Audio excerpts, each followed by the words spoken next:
2026ಕ್ಕೆ ಕಾಲಿಡುತ್ತಿದ್ದಂಗೆ ದೇಶಕ್ಕೆ big shock. ಬಂಗಾಳದಲ್ಲಿ Nipah, ಮಧ್ಯಪ್ರದೇಶದಲ್ಲಿ ಜಿಬಿಎಸ್ ವೈರಸ್, ದೆಹಲಿಯಲ್ಲಿ ವಿಷಗಾಳಿ, ಮತ್ತೆ ಬರುತ್ತಾ ಲಾಕ್ಡೌನ್. ನಮಸ್ಕಾರ ವೀಕ್ಷಕರೇ. 2025 ಮುಗಿತು. 2026ಕ್ಕೆ ಕಾಲಿಟ್ಟಾಗ ನಾವೆಲ್ಲ ಅಂದುಕೊಂಡಿದ್ದು ಒಂದೇ, ಈ ವರ್ಷನಾದರೂ ನೆಮ್ಮದಿಯಾಗಿ ಇರೋಣ, ಯಾವುದೇ ರೋಗ ರುಜಿನ ಬೇಡ, ಆಸ್ಪತ್ರೆ ಅಲೆದಾಟ ಬೇಡ ಅಂತ. ಆದರೆ ವಿಧಿಯಾಟವೇ ಬೇರೆ ಇದೆ ಅಂತ ಅನ್ನಿಸ್ತಾ ಇದೆ. ಹೊಸ ವರ್ಷದ ಕ್ಯಾಲೆಂಡರ್ ಬದಲಾಗಿ ಇನ್ನೂ ಒಂದು ತಿಂಗಳು ಕೂಡ ಕಳೆದಿಲ್ಲ, ಆಗಲೇ ದೇಶದ ಮೂಲೆ ಮೂಲೆಯಿಂದ ಬರ್ತಾ ಇರುವಂತಹ ಸುದ್ದಿ ಕೇಳಿದ್ರೆ ಎಂಥವರ ಎದೆಯೂ ಕೂಡ ಜಲ್ಲನತ್ತೆ. ಒಂದು ಕಡೆ ಪಶ್ಚಿಮ ಬಂಗಾಳದಲ್ಲಿ ಹೆಮ್ಮಾರಿ ನಿಫಾ ವೈರಸ್ ಅಟ್ಟಹಾಸದಿಂದ ಮೆರಿತಾ ಇದ್ರೆ, ಇನ್ನೊಂದು ಕಡೆ ಮಧ್ಯಪ್ರದೇಶದಲ್ಲಿ ಗಿಲನ್ ಬಾರ್ ಅನ್ನೋ ವಿಚಿತ್ರ ಕಾಯಿಲೆಗೆ ಮುಗ್ಧ ಮಕ್ಕಳು ಬಲಿಯಾಗ್ತಿದ್ದಾರೆ. ಸಾಲದಕ್ಕೆ ನಮ್ಮ ದೇಶದ ರಾಜಧಾನಿ ದೆಹಲಿ ಉಸಿರುಗಟ್ಟುವ ಹೊಗೆಯಲ್ಲಿ ನರಳಾಡ್ತಾಗಿದೆ. ಈ ಸುದ್ದಿಯನ್ನ ಕೇಳ್ತಾಗಿದ್ರೆ ಜನಸಾಮಾನ್ಯರಿಗೆ ಒಂದೇ ಭಯ ಕಾಡ್ತಾಗಿದೆ. ಮತ್ತೆ ಶುರುವಾಯ್ತಾ ವೈರಸ್ ಪರ್ವ, ಮತ್ತೆ ನಾವೆಲ್ಲರೂ ಮಾಸ್ಕ್ ಹಾಕಬೇಕಾ, ಮತ್ತೆ ಲಾಕ್ಡೌನ್ ಆಗುತ್ತಾ? ಇವತ್ತಿನ ಈ ವಿಡಿಯೋದಲ್ಲಿ 3 ಆತಂಕಕಾರಿ ಬೆಳವಣಿಗೆಗಳ ಬಗ್ಗೆ ಎಳೆಯಾಗಿ ಬಿಚ್ಚಿಡ್ತೀವಿ. 1. ಪಶ್ಚಿಮ ಬಂಗಾಳದಲ್ಲಿ ನಿಫಾ ವೈರಸ್ ಹರಡ್ತಾ ಇದ್ದದ್ದು ಹೇಗೆ, ಅದು ಎಷ್ಟು ಡೇಂಜರಸ್, ಜೊತೆಗೆ ಅದು ಈ ನರ್ಸ್ಗಳಿಗೆ ಜಾಸ್ತಿ ಬರ್ತಾಗಿದೆ. 2. ಮಧ್ಯಪ್ರದೇಶದಲ್ಲಿ ಕಾಣಿಸ್ಕೊಂಡಿರೋ ಈ ಜಿಬಿಎಸ್ ಅಥವಾ ಗಿಲನ್ ಬಾರ್ ಸಿಂಡ್ರೋಮ್ ಅಂತಂದ್ರೆ ಏನು, ಇದು ಮಕ್ಕಳನ್ನೇ ಟಾರ್ಗೆಟ್ ಮಾಡ್ತಾ ಇರೋದು ಯಾಕೆ? 3. ದೆಹಲಿಯ ವಾಯು ಮಾಲಿನ್ಯಕ್ಕೂ ಈ ವೈರಸ್ಗಳಿಗೂ ಏನು ಸಂಬಂಧ? ದಯವಿಟ್ಟು ವಿಡಿಯೋವನ್ನ ನಿರ್ಲಕ್ಷ್ಯ ಮಾಡಬೇಡಿ, ಕೊನೆವರೆಗೂ ನೋಡಿ, ಯಾಕಂದ್ರೆ ಇದು ನಿಮ್ಮ ಮತ್ತು ನಿಮ್ಮ ಕುಟುಂಬದ ಆರೋಗ್ಯದ ಪ್ರಶ್ನೆ. ಆದರೆ ಅದಕ್ಕಿಂತ ಮುಂಚೆ ವಾತಾವರಣದಲ್ಲಿ ಚೇಂಜಸ್ ಆಗ್ತಾ ಇದೆ, ಜೊತೆಗೆ ಜನರಲ್ಲಿ ಆರೋಗ್ಯ ಸಮಸ್ಯೆಗಳು ದುಪ್ಪಟ್ಟಾಗ್ತಾ ಇದ್ದಾವೆ. ಇದರ ಬಗ್ಗೆ ನಿಮಗೇನನ್ಸುತ್ತೆ? ಸರ್ಕಾರ ಏನಾದರೂ ಕ್ರಮ ಕೈಗೊಳ್ಳಬೇಕಾ? ಕಮೆಂಟ್ ಮೂಲಕ ತಿಳಿಸಿ. ಬನ್ನಿ ವಿಡಿಯೋವನ್ನ ಶುರು ಮಾಡೋಣ. ವೀಕ್ಷಕರೇ, ಮೊದಲಿಗೆ ನಾವು ಪಶ್ಚಿಮ ಬಂಗಾಳದ ಕಡೆಗೆ ಹೋಗೋಣ. ಅಲ್ಲಿಂದ ಬರ್ತಾ ಇರುವಂತಹ ಸುದ್ದಿ ನಿಜಕ್ಕೂ ಆತಂಕಕಾರಿಯಾಗಿದೆ. ನಮಗೆಲ್ಲ ಗೊತ್ತು, ನಿಫಾ ಅನ್ನೋದು ಸಾಮಾನ್ಯ ವೈರಸ್ ಅಲ್ಲ ಅನ್ನೋದು. ಕೋವಿಡ್-19ಗಿಂತ ಅರ್ಥಾತ್ ಕೊರೋನಾಗಿಂತ 100 ಪಟ್ಟು ಅಪಾಯಕಾರಿ ವೈರಸ್ ಆಗಿದೆ. ಯಾಕಂದರೆ ಕೋವಿಡ್ ಬಂದರೆ ಬದುಕುವ ಚಾನ್ಸ್ ಜಾಸ್ತಿ ಇರುತ್ತೆ, ಆದರೆ ನಿಫಾ ವೈರಸ್ ಬಂದರೆ ಪ್ರಾಣಾಪಾಯದ ಸಾಧ್ಯತೆ 70% ಇರುತ್ತೆ. ಇತ್ತೀಚಿನ ವರದಿಗಳ ಪ್ರಕಾರ ಪಶ್ಚಿಮ ಬಂಗಾಳದ ಗಡಿ ಜಿಲ್ಲೆಗಳಲ್ಲಿ 2 ಮಕ್ಕಳು ನಿಗೂಢ ಜ್ವರದಿಂದ ಸಾವಿಗೀಡಾಗಿದ್ದಾರೆ. ಪರೀಕ್ಷೆ ಮಾಡಿದಾಗ ವೈದ್ಯರಿಗೆ ಶಾಕ್ ಆದಿತ್ತು, ಅದು ನಿಫಾ ವೈರಸ್ ಅನ್ನೋದು ದೃಢಪಟ್ಟಿದೆ. ಜನವರಿ 11ರಂದು ಪಶ್ಚಿಮ ಬಂಗಾಳದಲ್ಲಿ 2 ಶಂಕಿತ ನಿಫಾ ವೈರಸ್ ಪ್ರಕರಣಗಳು ವರದಿಯಾಗಿವೆ. ತದನಂತರ ನಿಫಾ ವೈರಸ್ ಮತ್ತೊಮ್ಮೆ ಸುದ್ದಿಯಲ್ಲಿದೆ. ಈ ವೈರಸ್ ತುಂಬಾನೇ ಅಪಾಯಕಾರಿ ಅಂತ ತಜ್ಞರು ಈಗಾಗಲೇ ಎಚ್ಚರಿಕೆಯನ್ನ ಕೊಟ್ಟಿದ್ದಾರೆ. ಯಾಕಂದ್ರೆ ವೈರಸ್ ಸೋಂಕಿಗೆ ನಿರ್ದಿಷ್ಟ ಚಿಕಿತ್ಸೆನೋ ಅಥವಾ ಇದನ್ನ ತಡೆಯುವಂತಹ ಲಸಿಕೆ ಇನ್ನೂವರೆಗೂ ಕೂಡ ಪತ್ತೆ ಹಚ್ಚೋದಕ್ಕೆ ಆಗಿಲ್ವಂತೆ. ಅದಕ್ಕೆ ಒಂದೇ ಪರಿಹಾರ, ಅದೇನಂತಂದ್ರೆ ಈ ವೈರಸ್ ಹರಡದಂತೆ ಕಟ್ಟೆಚ್ಚರ ವಹಿಸಬೇಕು ಅಷ್ಟೇ ಅಂತ ಆರೋಗ್ಯ ಇಲಾಖೆ ಈ ವಿಷಯವನ್ನ ಗಂಭೀರವಾಗಿ ಪರಿಗಣಿಸಿದೆ. ಇದು ಬಹಳ ವೇಗವಾಗಿ ಹರಡ್ತಾ ಇದೆ, ಆದ್ದರಿಂದ ನಿರ್ಲಕ್ಷ್ಯವೂ ಕೂಡ ಅಪಾಯಕಾರಿ ಪರಿಣಾಮವನ್ನ ಬೀರುತ್ತೆ. ನಿಫಾ ವೈರಸ್ ಅನ್ನ ಮೊದಲು ಮಲೇಷ್ಯಾದಲ್ಲಿ 1999ರಲ್ಲಿ ಗುರುತಿಸಲಾಯಿತು. ತದನಂತರ ಪ್ರಕರಣಗಳು ಬಾಂಗ್ಲಾದೇಶ ಮತ್ತು ಭಾರತದಲ್ಲಿ ವರದಿಯಾಗಿವೆ.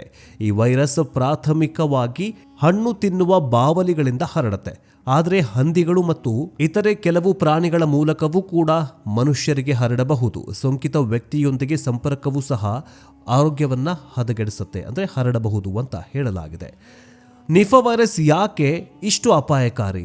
ಆರೋಗ್ಯ ತಜ್ಞರ ಪ್ರಕಾರ ನಿಫಾ ವೈರಸ್ ಮರಣ ಪ್ರಮಾಣ 40% ರಿಂದ 70% ಇರಬಹುದು. ಇದು ಕೊರೋನಾ ವೈರಸ್ನಂತಹ ವೈರಸ್ಗಿಂತಲೂ ಕೂಡ ಹೆಚ್ಚಾಗಿದೆ. ಆ ಕಾರಣಕ್ಕಾಗಿಯೇ ವಿಶ್ವ ಆರೋಗ್ಯ ಸಂಸ್ಥೆಯು ಇದನ್ನ ಸಂಶೋಧನೆ ಮತ್ತು ಅಭಿವೃದ್ಧಿಗಾಗಿ ಆದ್ಯತೆ ರೋಗಗಳ ಪಟ್ಟಿಯಲ್ಲಿ ಸೇರಿಸಲಾಗಿದೆ. ಭಾರತದಲ್ಲಿ ಈ ಹಿಂದೆಯೂ ನಿಫಾ ವೈರಸ್ನ ಪ್ರಕರಣಗಳು ವರದಿಯಾಗಿದ್ವು. ಕೆಲವು ಸಂದರ್ಭಗಳಲ್ಲಿ ಆಸ್ಪತ್ರೆಗಳಲ್ಲಿ ವೈರಸ್ ಹರಡಿದೆ, ಅಲ್ಲಿ ರೋಗಿಗಳನ್ನ ನೋಡಿಕೊಳ್ಳುವಂತಹ ಜನರು ಸ್ವತಃ ಸೋಂಕಿಗೆ ಒಳಗಾಗುತ್ತಾರೆ. ವೈರಸ್ ಮನುಷ್ಯರಿಂದ ಮನುಷ್ಯರಿಗೆ ವೇಗವಾಗಿ ಹರಡಬಹುದು ಅಂತ ಸ್ಪಷ್ಟವಾಗಿ ತೋರಿಸಿಕೊಟ್ಟಿದ್ದಾರೆ.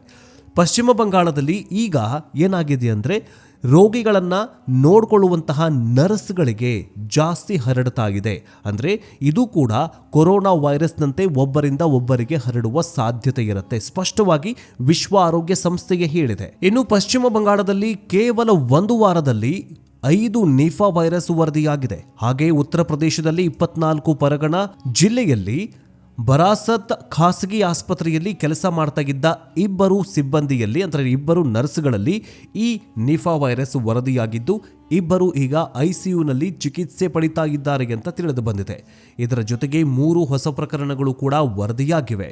ಈ ಪ್ರಕರಣಗಳು ವರದಿಯಾಗ್ತಾ ಇದ್ದಂತೆ ಅಧಿಕಾರಿಗಳು ಅಲರ್ಟ್ ಆಗಿದ್ದು ಸುಮಾರು 100 ಜನರನ್ನ ಹೋಮ್ ಕ್ವಾರಂಟೈನ್ ಮಾಡಲಾಗಿದೆ. ಇದು ಅಲ್ಲಿನ ಜನರಲ್ಲಿ ಆತಂಕ ಹೆಚ್ಚಾಗುವಂತೆ ಮಾಡಿದೆ. ಐಸಿಯುನಲ್ಲಿರುವ ಓರ್ವ ಪುರುಷ ಹಾಗೆ ಓರ್ವ ಮಹಿಳೆ ನರ್ಸ್ ಸ್ಥಿತಿ ಗಂಭೀರ ಅಂತ ತಿಳಿದು ಬಂದಿದೆ.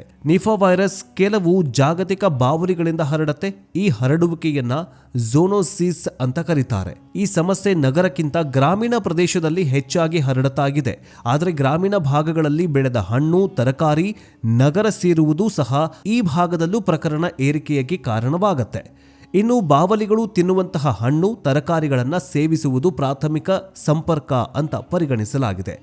ಇತ್ತೀಚಿನ ಕೆಲವು ವರ್ಷಗಳಿಂದ ಕೇರಳದಲ್ಲಿ ಈ ಪ್ರಕರಣದ ಸಂಖ್ಯೆ ಹೆಚ್ಚಾಗಿತ್ತು. ಆದರೆ ಈಗ ದೇಶದ ಎಲ್ಲಾ ಭಾಗದಲ್ಲೂ ಇದು ಹರಡಿಕೊಂಡಿದೆ. ನಿಫಾ ವೈರಸ್ ಪ್ರಾಣಿಗಳು ಮತ್ತು ಜನರ ನಡುವೆ ಹರಡುವ ವೈರಸ್ ಆಗಿದೆ. ಹಾಗೆ ವ್ಯಕ್ತಿಯಿಂದ ವ್ಯಕ್ತಿಗೆ ಸಹ ನೇರವಾಗಿ ಹರಡಬಹುದು. ವೈರಸ್ ಸೋಂಕಿತರಲ್ಲಿ ಉಸಿರಾಟ ಸಮಸ್ಯೆಯಿಂದ ಹಿಡಿದು ಹಲವಾರು ರೀತಿಯ ಸಮಸ್ಯೆಗಳು ಎದುರಾಗುತ್ತವೆ. ಹಾಗೆ ಕೆಲವರಲ್ಲಿ ಇದು ಲಕ್ಷಣರಹಿತ ಸಮಸ್ಯೆಗಳು ಸಹ ಕಂಡುಬರುತ್ತೆ. ಇನ್ನು ಈ ನಿಫಾ ವೈರಸ್ನ ಲಕ್ಷಣಗಳು ಏನಂತಂದ್ರೆ ಜ್ವರ, ತಲೆನೋವು, ವಾಂತಿ, ತಲೆ ಸುತ್ತುವಿಕೆ.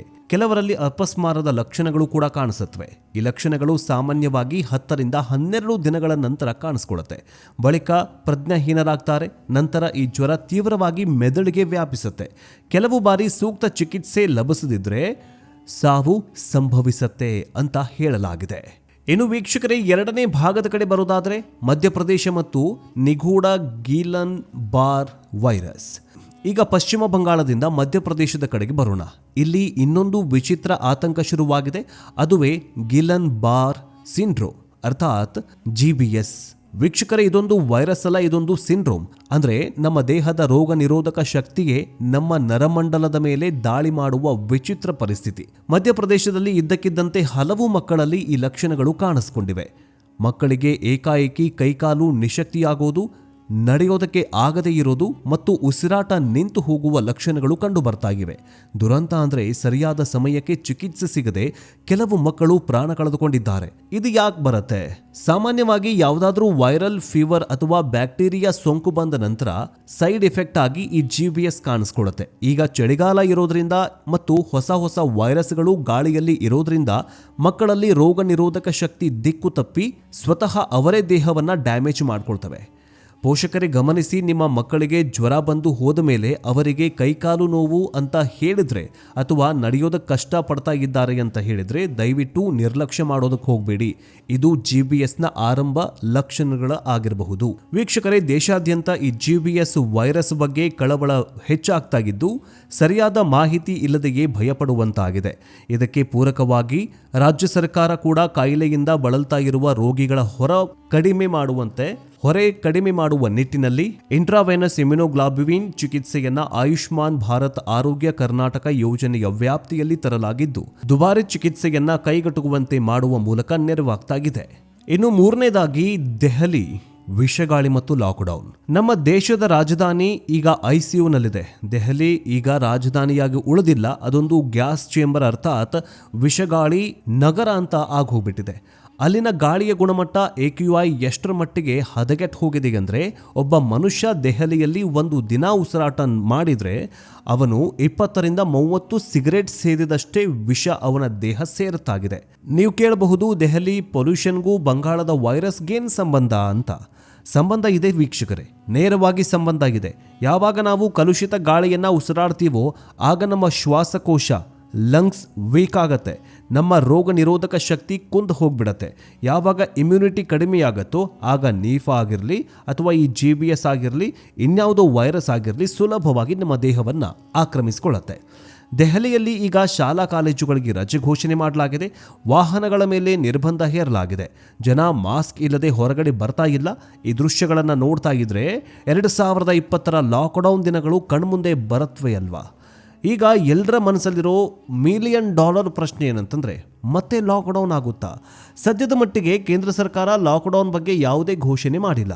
ಆದರೆ ತಜ್ಞರು ವಾರ್ನಿಂಗ್ ಕೊಡ್ತಾಗಿದ್ದಾರೆ. ನಾವು ಎಚ್ಚೆತ್ತುಕೊಳ್ಳದೆ ಹೋದರೆ ಪರಿಸ್ಥಿತಿ ಕೈ ಮೀರೋದ್ರಲ್ಲಿ ಸಂಶಯವೇ ಇಲ್ಲ. ಲಾಕ್ಡೌನ್ ಆಗುತ್ತೋ ಇಲ್ವೋ ಗೊತ್ತಿಲ್ಲ, ಆದರೆ ನಾವು ಸೆಲ್ಫ್ ಲಾಕ್ಡೌನ್ ಮಾಡಿಕೊಳ್ಳುವ ಪರಿಸ್ಥಿತಿ ಬಂದಿದೆ ಅಂತ ಹೇಳ್ತಾರೆ. ಅನವಶ್ಯಕವಾಗಿ ಜನಸಂದಣಿ ಇರುವಂತಹ ಕಡೆಗಳಲ್ಲಿ ಹೋಗೋದು ಕಡಿಮೆ ಮಾಡಿ. ಹೊರಗಡೆ ಹೋಗುವಾಗ ಕಡ್ಡಾಯವಾಗಿ ಮಾಸ್ಕ್ ಧರಿಸಿ. ಹಣ್ಣುಗಳನ್ನು ಚೆನ್ನಾಗಿ ತೊಳೆದು ತಿನ್ನಬೇಕು. ಬಾವಲಿ ಕಚ್ಚಿದನೋ ಅಥವಾ ಪಕ್ಷಿಗಳು ಕಚ್ಚಿದ ಹಣ್ಣುಗಳನ್ನು ದಯವಿಟ್ಟು ತಿನ್ನೋದಕ್ಕೆ ಹೋಗಬೇಡಿ. ಮಕ್ಕಳಿಗೆ ಜ್ವರ ಬಂದರೆ ತಕ್ಷಣ ಡಾಕ್ಟರ್ ಹತ್ರ ಕರ್ಕೊಂಡು ಹೋಗಿ. ಇಲ್ಲ ಅಂತಂದರೆ ಇವೆಲ್ಲವೂ ಕೂಡ ವೈರಸ್ನ ವರ್ಷವಾಗುವುದರಲ್ಲಿ ಸಂಶಯವೇ ಇಲ್ಲ. ವೀಕ್ಷಕರೇ, 2026ನೇ ಇಸವಿಯ ಪ್ರಾರಂಭದಲ್ಲಿಯೇ ನಮಗೆ ಒಂದು ಎಚ್ಚರಿಕೆಯ ಕರೆಗಂಟೆ ಬಾರಿಸಿದೆ. ಪ್ರಕೃತಿ ಮುನಿಸ್ಕೊಂಡ್ರೆ ಮನುಷ್ಯ ಏನು ಮಾಡುವುದಕ್ಕೂ ಸಾಧ್ಯವಿಲ್ಲ ಅನ್ನೋದು ಕೋವಿಡ್ ಸಮಯದಲ್ಲಿ ನಮಗೆ ಅರ್ಥವಾಗಿದೆ. ಪಶ್ಚಿಮ ಬಂಗಾಳದಲ್ಲಿ ನೀಫಾ ಆಗಿರಬಹುದು, ಮಧ್ಯಪ್ರದೇಶದಲ್ಲಿ GBS ಆಗಿರಬಹುದು, ಅಥವಾ ದೆಹಲಿಯಲ್ಲಿ ವಾಯು ಮಾಲಿನ್ಯವೇ ಆಗಿರಲಿ, ಇವೆಲ್ಲವೂ ನಮಗೆ ಹೇಳ್ತಾ ಇರೋದು ಒಂದೇ: ಆರೋಗ್ಯವೇ ಭಾಗ್ಯ. ಸರ್ಕಾರ ನಿಯಮ ತರುವವರೆಗೂ ಕಾಯಬೇಡಿ. ನಿಮ್ಮ ಸುರಕ್ಷತೆ ನಿಮ್ಮ ಕೈಯಲ್ಲಿರಲಿ. ಈ ವಿಷಯದ ಬಗ್ಗೆ ನಿಮ್ಮ ಅನಿಸಿಕೆ ಏನು? ಮತ್ತೆ ಲಾಕ್ಡೌನ್ ಮಾಡೋದು ಸರಿನಾ ಅಥವಾ ಬೇರೆ ಏನಾದರೂ ಪರಿಹಾರ ಹುಡುಕೊಳ್ಬೇಕಾ? ಜೊತೆಗೆ ಈ ವೈರಸ್ಗಳನ್ನು ತಡೆಗಟ್ಟಬೇಕು ಅಥವಾ ಇದನ್ನು ಹರಡದಂತೆ ನೋಡಿಕೊಳ್ಬೇಕು ಅನ್ನುವಂತಹದ್ದು ಯಾವ ಸರ್ಕಾರದ ಕೈಯಲ್ಲೂ ಇಲ್ಲ. ಆದರೆ ವಾಯು ಮಾಲಿನ್ಯವನ್ನು ತಡೆಗಟ್ಟಬೇಕಾದಂತಹ ಅನಿವಾರ್ಯತೆ ಸರ್ಕಾರಕ್ಕಿದೆ. ಸರ್ಕಾರ ತನ್ನ ಕೆಲಸವನ್ನು ಮಾಡಬೇಕು. ಯಾವ್ಯಾವ ಬೇರೆ ಬೇರೆ ರೆಸಲ್ಯೂಷನ್ ಅನ್ನು ಮಾಡ್ತೀರಾ? ಯಾವ್ಯಾವ ಗ್ಯಾರಂಟಿಗಳನ್ನು ಕೊಡ್ತೀರಾ?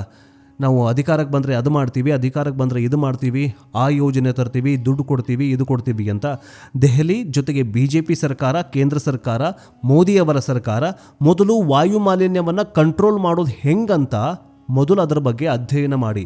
ಅದನ್ನು ಕಂಟ್ರೋಲ್ ಮಾಡಿದ್ರಿ ಅಂತಂದರೆ ನೀವು ದೆಹಲಿಯಲ್ಲಿರ್ತೀರ, ನಿಮಗೂ ಯೂಸ್ ಆಗುತ್ತೆ.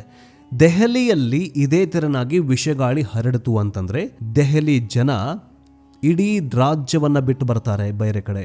ದೆಹಲಿಯನ್ನು ವೆಕೆಟ್ ಮಾಡಬೇಕಾಗತ್ತೆ. ಇಲ್ಲಿ ಬೆಂಗಳೂರು, ಹೈದರಾಬಾದು, ಅಲ್ಲೋ ಇಲ್ಲೋ ಅಂತ. ಅದಕ್ಕೋಸ್ಕರ ಮೋದಿಯವರೇ ವಾಯು ಮಾಲಿನ್ಯದ ಬಗ್ಗೆ ಒಂಚೂರು ಗಮನ ಹರಿಸಿ, ವಿದೇಶಿ ಪ್ರವಾಸ ಕಡಿಮೆ ಮಾಡಿ. ದೆಹಲಿಯ ಜನಸಾಮಾನ್ಯ ಸಾಯ್ತಾ ಇದ್ದಾನೆ, ಸಾವಿನ ಮನೆ ಸೇರ್ತಾ ಇದ್ದಾನೆ. ಇದು ನಿಮ್ಮ ಕರ್ತವ್ಯ. ದೆಹಲಿ ಸರ್ಕಾರ ಏನ್ ಮಾಡತ್ತೆ ಕಾದ್ ನೋಡಬೇಕು. ನಿಮಗೇನನ್ಸತ್ತೆ ಕಮೆಂಟ್ ಮೂಲಕ ತಿಳಿಸಿ. ನೆಕ್ಸ್ಟ್ ಅಪ್ಡೇಟ್ನೊಂದಿಗೆ ಬೇಗ ವಾಪಸ್ ಬರ್ತೀವಿ. ಜೈ ಹಿಂದ್, ಜೈ ಕರ್ನಾಟಕ.